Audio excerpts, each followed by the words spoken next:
afternoon. Discombobulated here.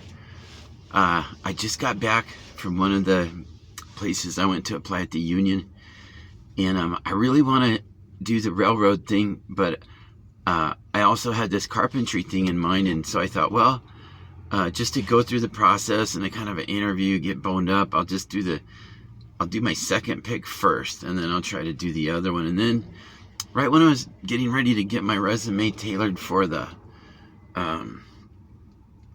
railroad one, I had a whole bunch of computer problems, like, say, I don't know, Word, somehow my license was expired, and then I wanted a bunch of money to get that going, and I just had a day of like a whole bunch of computer problems, so I wasn't able to finish my cover letter and my application for the railroad. Okay, but this one friend of mine, Carlos, had encouraged me to go to this Carpenters Union, and it was a long drive, which was kind of a bummer, but the weather's crazy, so I couldn't. The weather took a bad turn today. It had been really nice, but today it's kind of back to being more winterish.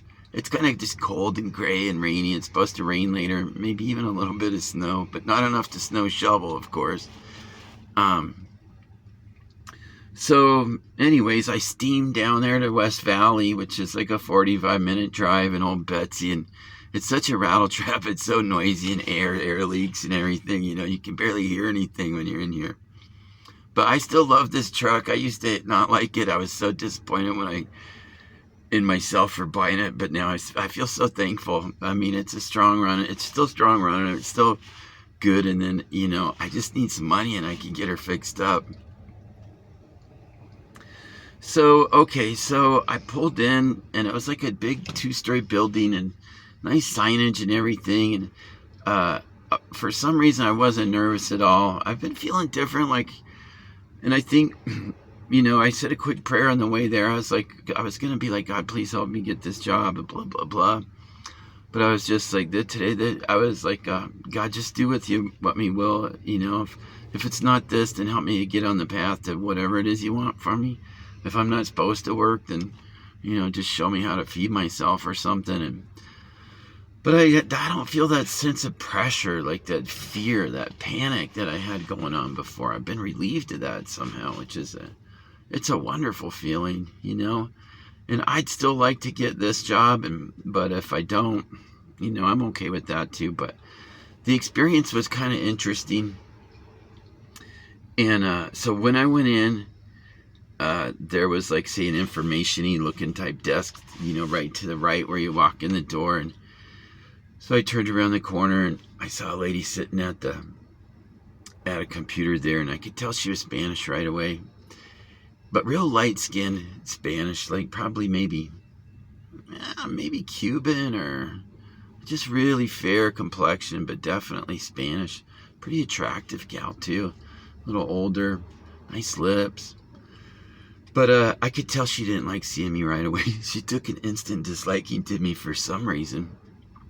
And I have a feeling it's because I wasn't Mexican, but I'm going to tell you more about this whole thing.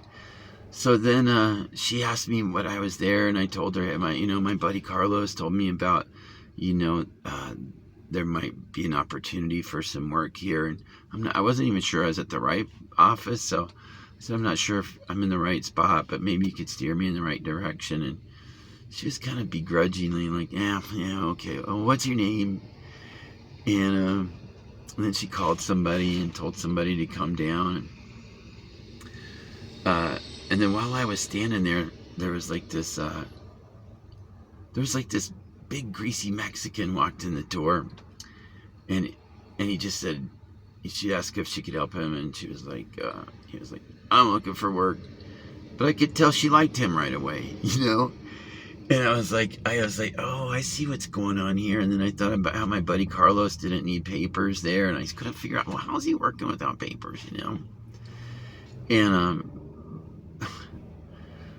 so it was only like a minute or two, and this young guy, maybe like, say, 27, 28, kind of a tall, handsome guy, definitely Spanish. His name was Eduardo. Came, and he had a real nice way about him, and he had really good male energy too. Like, he really stood up straight, had a great posture, and golly, man.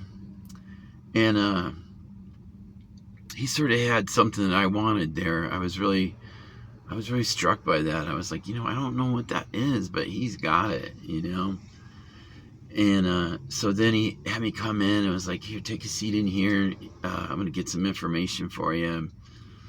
And then he sat down across from me and kind of told me outlaid some general stuff that he was talking about. He was going to, ask me some questions and give me some info.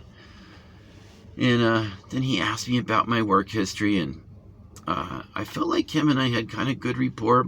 Not so much right at first. I kind of feel like he almost didn't know what to make of me. Like, he hadn't seen anybody like me. He's not used to just some old white dude coming into that office. And I don't want to get racial about it, but there's something going on there. And but after about 5 minutes of talking to me, and then luckily at those past jobs that I was telling him about, this guy that works there, he worked with me. And even as a handyman, I had this kid Carlos shingle a roof with me and some other stuff. So I had verifiable reference, And he was like, Carlos who? And then I told him his last name. He was like, oh yeah, the short guy. Like, he remembered Carlos. Carlos is kind of unforgettable too. He's got a real big personality and really kind of an outgoing young guy.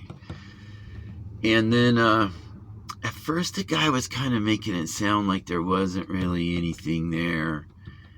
And then he kind of changed his tone throughout. It was like he went from not really caring if I found a job to kind of coming around and sort of wanting me to be able to find a position. And then he said that, it's like commercial stuff, and that, I didn't really have commercial experience. And, but during that process, he told me that there was like this road, the road construction, and nobody wanted to do it.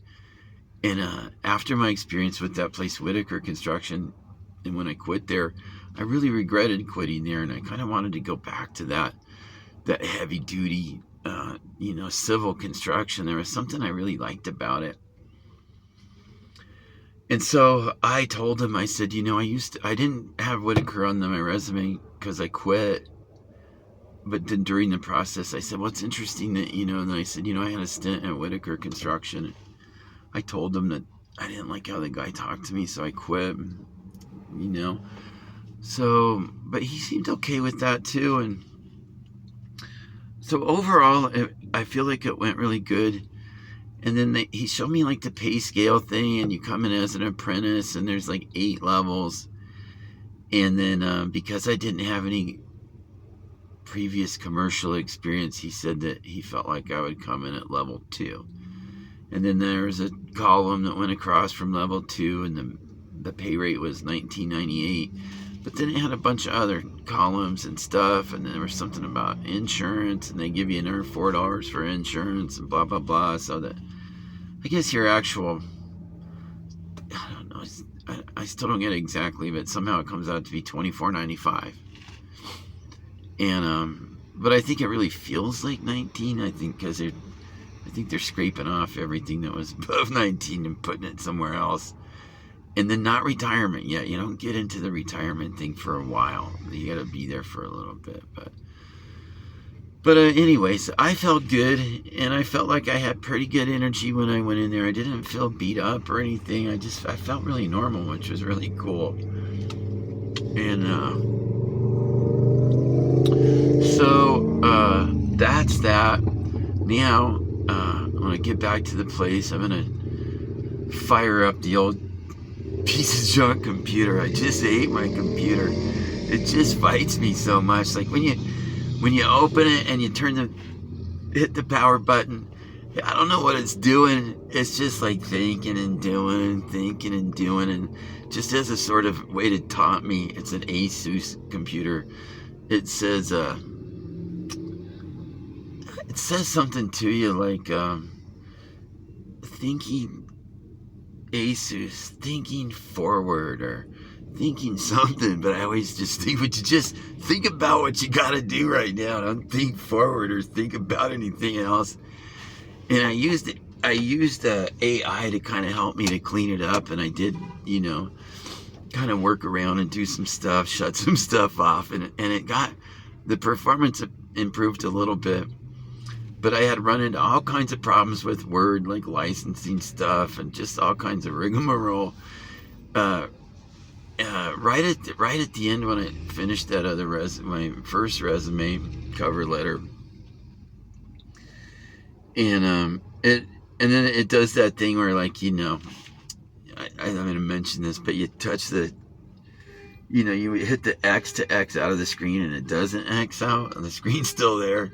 So you go back and you hit it again, and then the computer's just thinking, and because you hit it twice, it's thinking again. So it just drives me crazy. I hate that little computer, but I guess I'm lucky I have it, because I wouldn't have been able to do my unemployment monkey business, or I wouldn't have been able to even make a resume or cover letter, well, unless I went to the library. And so, yeah, I'm excited.